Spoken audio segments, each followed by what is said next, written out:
Well, President-elect Trump has been critical of China, one of the country's largest trading partners, and his public statement suggests a much tougher pro-American approach. Gary Lane has more. During the fall campaign and since his election, Donald Trump has made it clear he intends to change the U.S.-China relationship.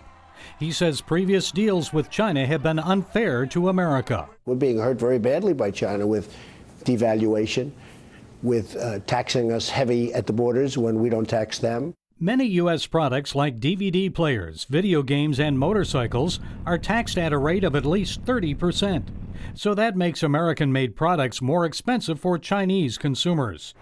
In return, Trump has threatened to slap 45% tariffs on Chinese products entering the United States.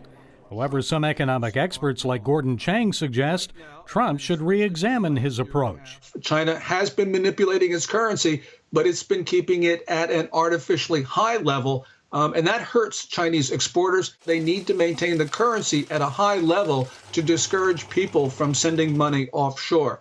Trump is also concerned about China's military buildup in the South China Sea.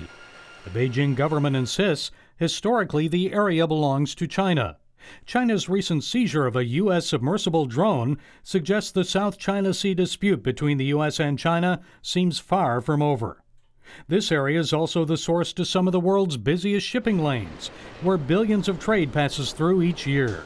President-elect Trump warns China's militarized takeover could escalate regional tensions. Lastly, how does Donald Trump get China to bend on these issues? Some experts believe he's planning to use Taiwan as leverage in negotiations. Since 1979, the United States has embraced a one-China policy. That means the U.S. does not recognize Taiwan as a separate country. Shortly after his election, Trump accepted a congratulatory phone call from Taiwanese President Tsai Ing-wen. That created a firestorm in diplomatic circles and from Beijing. It signaled that Trump was prepared to overlook the approach of previous presidents. Why should some other nation be able to say, I can't take a call? I think it actually would have been very disrespectful, to be honest with you, not taking it. International relations professor Shi Yin-hong says Trump needs to be cautious.